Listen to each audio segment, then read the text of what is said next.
Good afternoon, everybody.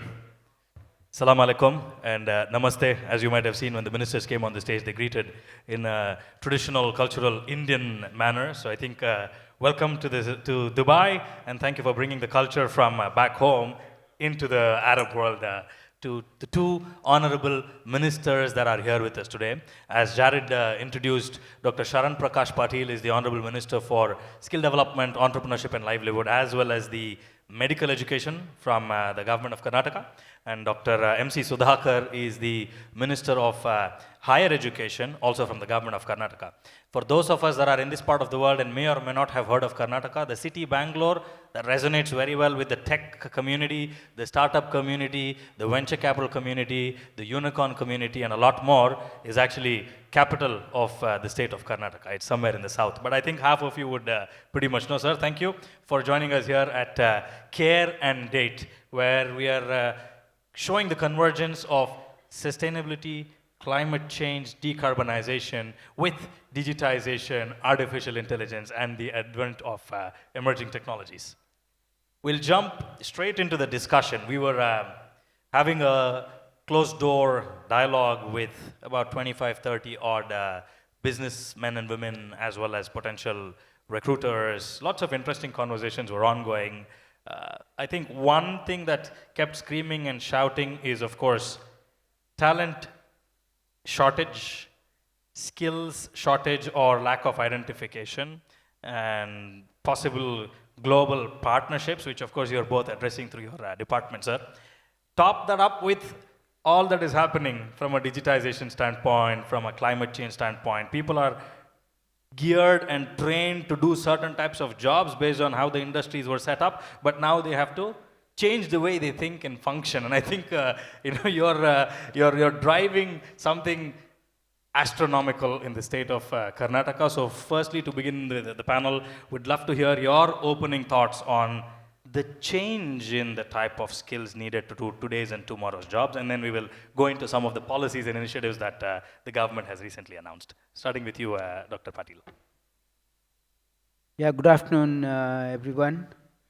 We are here today, especially the government of Karnataka. I think Bangalore, better a known place for the entire Arab world and even globally.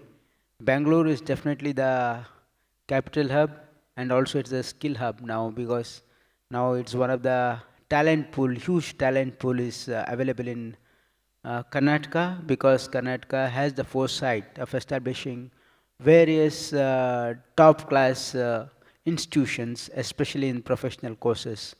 Today, Bangalore is a capital city, Silicon Valley of India, because our elders had the foresight to establish all the engineering colleges long back in 1950s and 60s, and so many medical colleges in the private sector as well, so that now there is a huge talent pool. One of the most important challenges what we are facing today, and the intent, we are organizing an international job fair in the month of February next year. The intent is like Karnataka is not the destination now for our talent pool. Globe is a destination. For that, we want to create a seamless pathway for our talent pool to migrate across the globe. For that, whatever is required, especially the language being one of the barriers, and also the right kind of skills. And with the advent of AI, as you had mentioned, the landscape of skilling is going to change drastically and tremendously in coming 4 to 5 years. So that we need to upskill and reskill our entire workforce, so that they are ready with the emerging technologies. For this, what structural changes we need, we are trying to do that in Karnataka as well. And we would like to collaborate with the strategic partners who are ready to come forward. The government of Karnataka would extend an invitation to them to establish center of excellences, and also to industry partners who would like to bring in any specific skill, so that apart from the domain knowledge, they want to give some extra skill for them to employ in their companies. We are definitely open to that. And also we'd like to collaborate with them to create a talent pool which has international certification and make migration seamless. That is one of the intent of the visit today. So definitely Karnataka is looking forward with our talent pool, with the destination as a globe, and definitely Middle East is one of the major destinations for our future.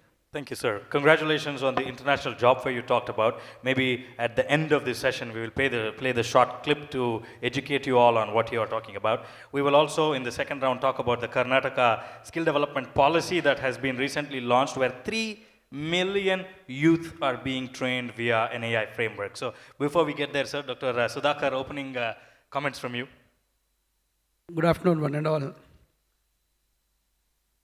I think things are changing around the globe at the pace probably none of us can even imagine.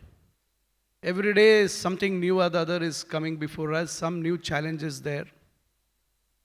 What we think relevant today, I think, is obsolete tomorrow. So I think being in the Department of Higher Education, I think gone are the days where we used to have a static syllabus, static curriculum, where you used to stick to what was taught years ago, and now probably the entire scenario in higher education is totally changed. We need to adapt things at a very faster pace, and our curriculum has to be very dynamic. So this is one thing what we have realized, and probably the demand. And the days are now where we need to take advice from the industry, how the curriculum has to be there, what is that we have to teach the students, what is the requirement of the industry. So this is what we are looking at, and Karnataka is geared up. As you know, Bangalore is the tech hub and known for reputed institutions. We have all highly reputed national institutes which were established more than 70 years ago or 80 years ago. So this is what makes Bangalore a more interesting place with not only one area but spread out to all fields. So here in higher education we are now focusing more on how best to make the students job ready. This is what we are looking at, finding ways and avenues, what is the demand of the industry and what should we cater to the industry. And we cannot cater to a very specific domain, but we need to have a broader skill sets which are brought before the students, where they go through a 3-year or 4-year program. And within that course duration, I think we need to scale it up, probably spread it across the various semesters and try to see that the best possible skill sets are given. This is what we are looking at, and we are coming out with different ideas and different concepts, trying to see what is the market demand. So recently, like I already mentioned in the other forum now, like we have come out with the apprenticeship embedded degree program, wherein we have specifically focused on BCom in retail, BCom in e-commerce, BCom in logistics, BCom in BFSI. So these are the areas where we are looking at and trying to attract the students and also see that they are paid well. So they get a stipend during the 5th and the 6th semester. So like that, we are working in different ways, and Karnataka has got the highest number of universities. Not only the public universities, we have private universities. We have a big number of private universities. And now there is a big rush from foreign universities. You know, the number of students who go abroad to pursue their higher education. People are going even for the undergraduate program, and people are going to do their postgraduate programs, even for the PhDs they're going. So this is where I think the need of the hour is to bring the international universities to Bangalore itself. So we already have the presence of the Imperial School of London. They have started their research hub in Bangalore, and now from the next academic year, 26-27, I think we are already, University of Liverpool has announced the admission process timing. They're going to do the groundbreaking now shortly next month. And again, we have another university from UK, Lancaster University is there, where they're also going to start their academic activity from next year. There is one more university in the pipeline there. We are just, the discussions are in the final stages. So like this, many foreign universities are going to come. And people are thinking like, what if foreign universities come and what will happen to the present, our public universities or our private universities? I always say, let's be optimistic. Let's probably the best talent pool, because not everybody will come from UK or any other place where the universities come from. Probably they will try to pick the best talent pool which is available within the country, within India. Similarly, the private universities also will have to face up the challenge to meet the standards and probably bring in the type of education skill sets which is required. So this is where even we government, as a government, we are allowing these entities to come in. And also we are also looking at how best we match the standards. So make a uniform standard of education to be imparted and probably the demand from the industry to be met. This is a big challenge which we are geared up and we are working on various things. And I don't think I would like to keep saying a lot of programs what we have done, but still this is the basic what we have put forward now, saying that we need to meet the challenges with the advent of AI, how it has impacted our lives in every field of the industry or academics or in every aspects of our life, how AI is impacted and how best we have to meet the challenge, how we're going to lose out jobs in certain sectors and how best we have to create jobs in certain sectors utilizing artificial intelligence. And now quantum computing is one thing where recently Bangalore held a quantum computing summit, which it was an overwhelming response, and already they have announced the date for the next year. It is August 9th, which is going to be a big event. It was supposed to initially thought that it should be a biannual, but seeing at the response, I think we have made it an annual, and that doesn't come under my department, but that comes under science and technology. But still, what I would like to say is like Bangalore is geared up to face the challenges what is there in the other parts of the world, and we are prepared to bring it right before our students of higher education and probably mentally prepare them to face the challenges what they're going to come before in the future. Thank you. Congratulations on the Quantum Summit's launch, as well as to Dr. Patil on the Bengaluru Skill Summit that was launched. And I think the dates for the Skill Summit was also announced. It's going to be November 3rd, 4th, and 5th in 2026. It shows the commitment of the government. Some of the things that you talked about, Dr. Sudhakar, will, of course, now be elaborated by Dr. Patil. One is sustainability, green economy, climate action, and then you've got the AI aspects, automation aspects. You announced a skill policy as well. You're training the youth. How are you, sir, balancing between, one, of course, training the youth, and two, reskilling the existing workforce that may not be ready for that rapid pace that's happening out there? So this is the biggest challenge now, what we are coming across with the ever-changing technologies. We need to always reskill and upskill them, and it's short-term ongoing programs. We are already giving training, and apart from that we are also collaborating with the industries where they are coming forward, because with the huge spectrum of industries in different verticals, they are coming forward and telling what is the skill gap. This is the exact skill we want to know. They are formulating the curriculum and the duration of the course, and also the trainers themselves. I am providing them the platform and the training cost as well. So why we are looking for this now, we are creating a curriculum and a training skill set which might not be required for the industry. That is what is the biggest skill gap that everywhere we are facing. So our structured education program is going to change entirely, because with ever-changing technology, they have to come forward. We are open now. We are open to the industry to come forward with what exact skill they want. And we are giving them a tailor-made platform where they can do that. So that we are also footing the training costs so that our youngsters are employable. That's what we are doing. Sustainable, scalable skilling, which makes people employable, not just today, but in the days to come.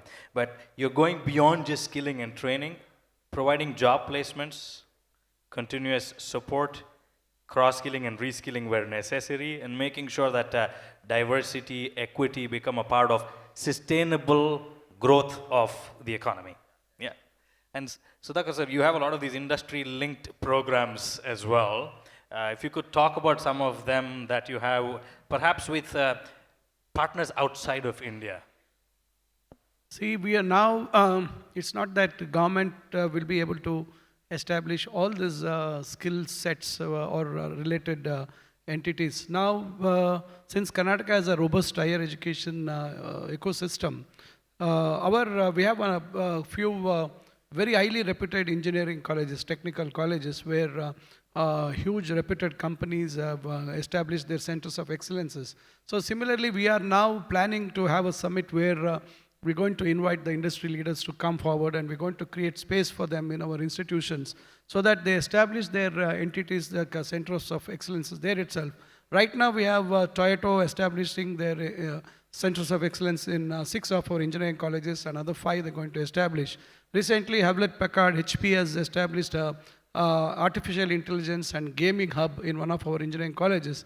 Now, Microsoft also has established their teacher training program, wherein they have brought in mixed reality, HoloLens, and various systems to probably strengthen the quality of higher education by training our teachers to face the challenges of the present innovations. So this is how we are also trying, and we are inviting, and we are open for industry to come and join us, so that collectively I think we can face this challenge of this scarcity of skilled manpower, which is the order of the day, and probably that is where every country is now facing a big challenge.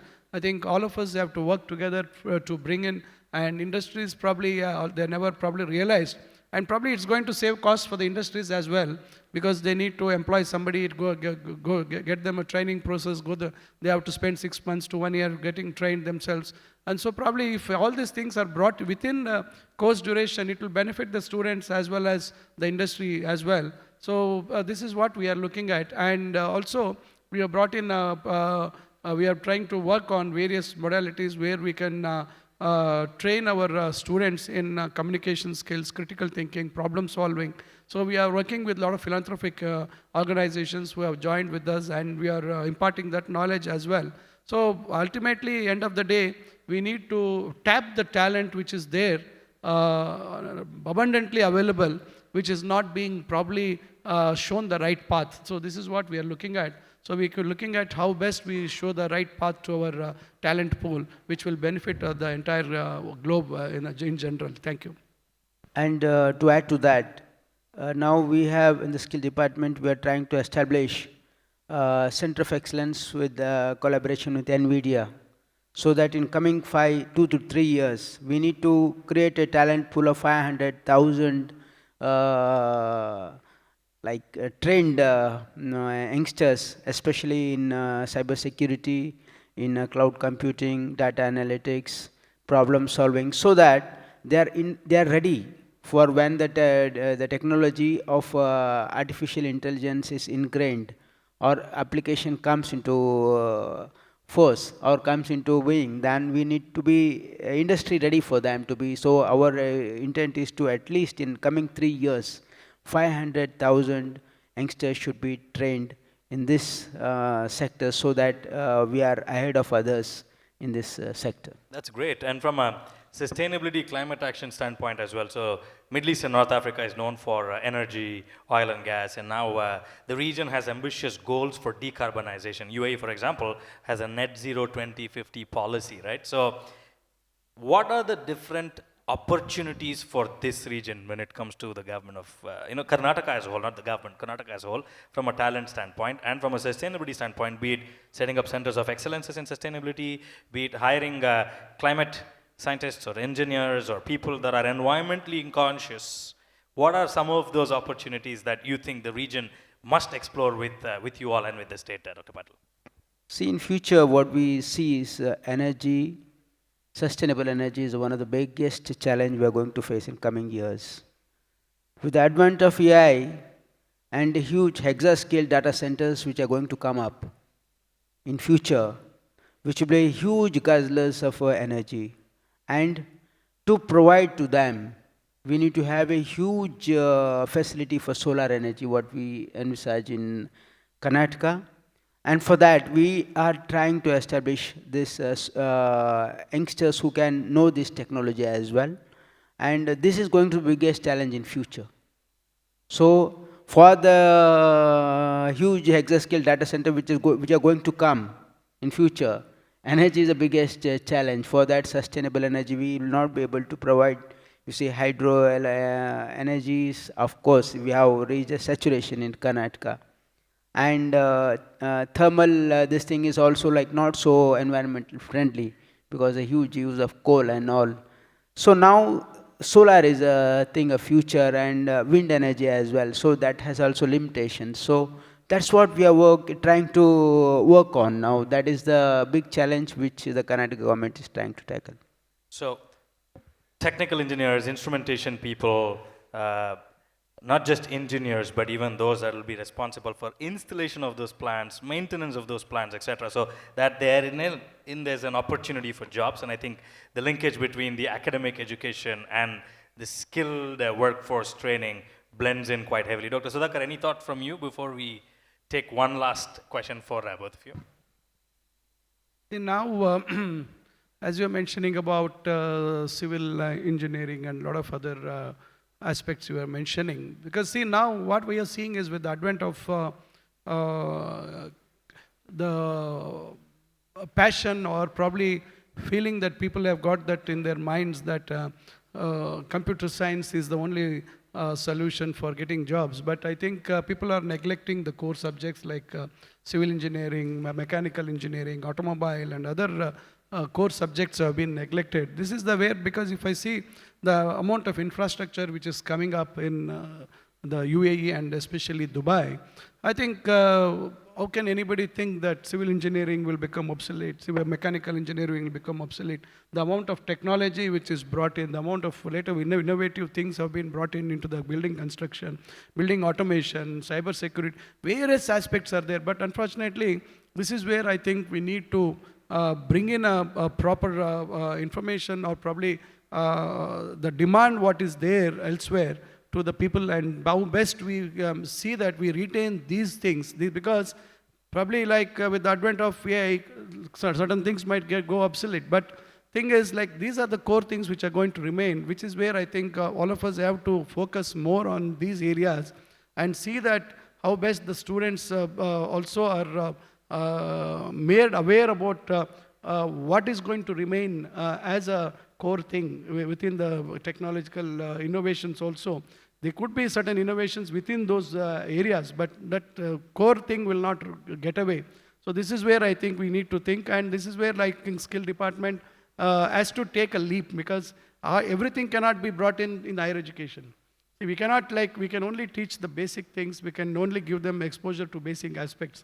But ultimately, to the next level, I think the skill department which is there in Karnataka, which has taken up a very big lead in trying to take the skill sets to the next level where that sort of exposure is given. I think that is going to augment the whole demand what is there. I think that is where the entire situation is going to change. So sustainable, sensible skilling, sustainable employment opportunities, even from an entrepreneurship standpoint, as well as creating that mindset of being environmentally conscious, but at the same time preparing for a long-term employability or long-term entrepreneurship. I think you wanted to add something, Dr. Yeah, because I wanted, the very important thing is cross-sector training is also required. Apart from the domain knowledge, some cross-sector, across the sectors, they have to have some minimum knowledge for that, because now with the AI, they need to know minimum applications of the AI as well, even if they're from the different domain knowledge. So this is also cross-sector knowledge is very important. We are trying to train them in multiple sectors at the same time. Absolutely, absolutely. I know that we've run out of time. One question, short question. If there was one sustainability-related commitment that you can make, or an aspiration that you have, either for yourself or for all of us together, what could that be?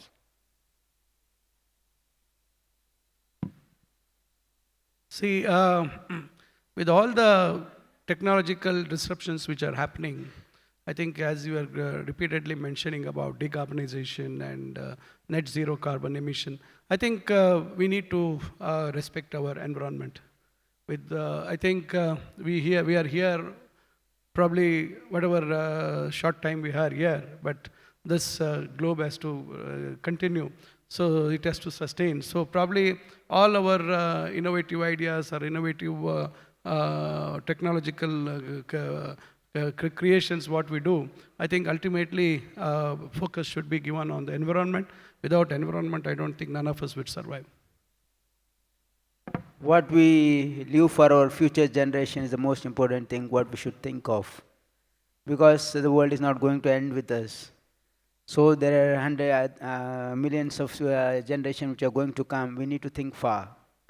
For that, for a sustainable earth, we need to, definitely environment is a key factor, what Dr. Sudhakar has mentioned.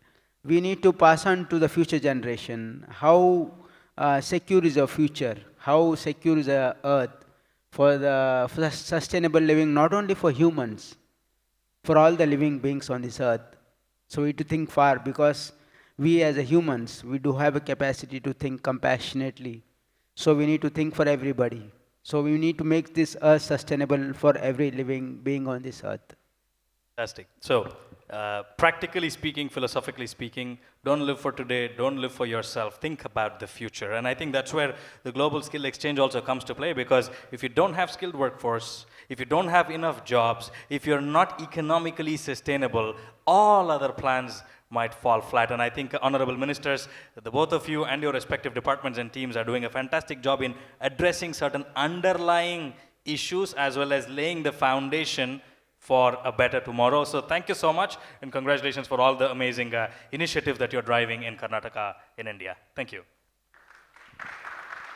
Ladies and gentlemen, Dr. M.C. Sudhakar, the Honorable Minister of Higher Education from the Government of Karnataka, and Dr. Prakash Patil, the Honorable Minister for Skill Development, Entrepreneurship, Livelihood, as well as Medical Education from the Government of Karnataka, flown in all the way just to address us also. Let's give them another round of applause that's loud enough to reach the state of Karnataka. Thank you. Can we please have the International Job Fair video playing as we leave the stage?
And Good to see your appreciation. yeah, Yes, Dr. I Patil. feel that the communication is better if it's an interactive rather than being one-side communication. If there is anything you would like to interact or ask questions, we are ready for that. We can take a couple of questions. As we were leaving, the minister said we want them to ask us questions or give suggestions on how we can do things better. So, any questions? Can we please get some mics? I see, I think we have our friend from Saudi Arabia.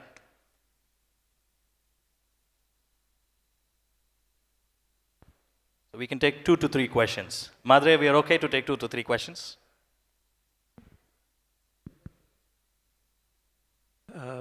Thank you so much. It's really our pleasure to having you here. It's really nice to see how you are leading this kind of skills programs. I would like to ask small questions, if you don't mind.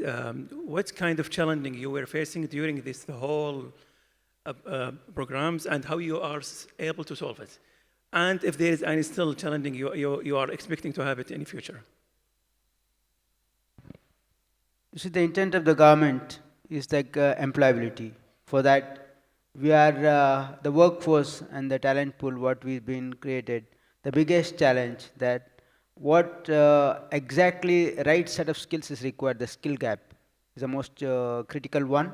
And for that, as a solution, we are working with the industry partners because they always say there is a talent pool. The students coming out of the engineering colleges, they're not employable because they're not industry ready.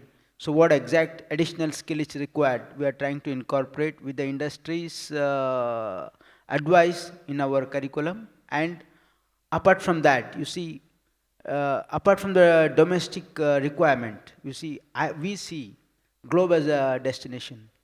For that, our talent pool to migrate across the globe. For that, the biggest challenge what we are facing today is the language is a barrier. Communication skill is a barrier. How they present themselves, how they think, how they act. These are all very important things. So we are trying to train them in that, and we are also inviting partners who are interested, industries across the globe who are coming to ready to come and work with us as a strategic partner to train them in skilling so that they are globally employable with the international certificates and international skill which is required across the globe. Anybody else? I see there's one hand going up.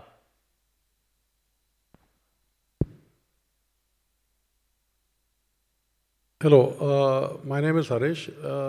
Nowadays, wherever you attend any conference or any event, this question pops up, that AI is going to replace a lot of jobs.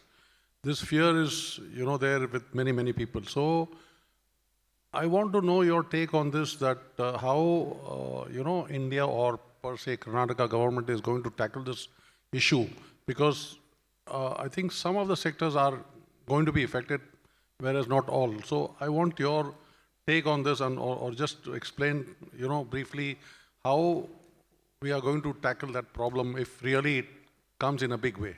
Thank you. So he's talking about job loss. It's a good question because the two gentlemen here, the ministers, are in the business of job readiness and job creation, right? So See, I fear think, of job losses because of AI. Yeah, that's what I mentioned, like how people are only focusing on only certain sectors. AI is like, AI is there, AI's impact is there in every field, in every aspect. So certain sectors are going to, because with the limited, we don't require such a huge workforce in certain areas where these dark factories or whatever we talk now, where it works round the clock. So I think that is when there is a human intervention is not there, and that many jobs are cut. But ultimately, finally, when you think who has created AI? AI has been created by us, by humans only have created. Probably now we only have to find solutions for how best we have to certain sectors are absolutely you're right, where certain sectors are going to be like affected badly. But again, we have to compound with how best we're going to fill up those gaps, means or the loss, whatever has happened in certain sectors, have to be created in certain other areas. So that is when I think probably every day some sort of evolution is happening. That is when again some opportunities are being created. This is where, as in higher education or in other skill sectors, we need to keep guiding our students, the future workforce, that okay, now you need to shift, now you need to focus on something else, not just okay, I'm only going in this direction. No, that is when I think probably we have to keep shifting our path, shifting to some other areas of interest where we is going to create jobs. So absolutely, you are right. We need to find other alternative ways of creating jobs, which ultimately human mind is going to create and is not going to affect any of us. Probably a momentary the challenge is there that we're going to get over. And most important thing is like we should never fear that AI, we should take it as a advantage. Because earlier when was with the advent of computers, everybody thought that they are going to take our work away, but it didn't happen that way. Now today I can say software and industry is one of the biggest employment givers in the country, especially India and Karnataka, Bangalore being the IT capital. So in the same way, you see, AI is not going to take away. We have to be very positive. It's not going to take away our jobs. Definitely, it is going to make our life easier. And giving away the work which can be done by AI, and then we need to focus on things which we need to do for that. That's what I initially said. Like with AI, the landscape of the skilling going to change. We need different work skill. For that, we need to be ready. That's what my government is trying to establish all this center of excellence with NVIDIA. How can we use the application of AI in various sectors? We need to train them in that. For that, we need to make them, there will be huge demand. You see, the future will be, the people who don't know the application of AI will lose a job. But if he knows how to do it, he will get a job. So that will be the future. For that, we need to make them ready now. So I am planning to establish various center of excellences across the state using all my engineering colleges so that we will come up with programs with NVIDIA and you see especially in cyber security, in cloud computing, data analytics and problem solving issues. So these are all going to come up. These will be new things. We should make our youngsters ready for the future. So definitely AI is going to give us other opportunities as well. So we need to be positive on that. Great. I think the time is up, but short question. Yes, please. Short question. Hi. That will be the last question. All right. Thank you. Hi, I'm Shekhar. We run some data center business here in Middle East region. So we are planning to scale up in a huge way next year. So what are the ways actually we can reach out to government of Karnataka where like if we want to hire top talent from government of Karnataka, what are the different process? There is a policy for the industry, Department of Industry and ITBT. Definitely you can come forward and if you want to establish a data center in Karnataka, definitely you are most welcome to do so. And whatever policy, as per our policy, we have certain incentives and facilitation which is there, will always be there. As you are from Karnataka, we know very well, you know Kannada well, so it's easy for you to come there and definitely collaborate with us. Government of Karnataka is definitely one of the biggest destination of the world, especially in AI, because now the talent pool is so huge, because Bangalore being one of the best ecosystem for this, definitely we welcome you there. Whatever support from the government side will always be there for you. Brilliant. Thank you very much. The ministers' teams are here. I encourage you all to network with them if you want to collaborate with them for talent, for skilling, for reskilling, upskilling, sustainable growth of your respective businesses. Please feel free to reach out to them. Thank you once again for your time and insights, Dr. Sudhakar and Dr. Patil.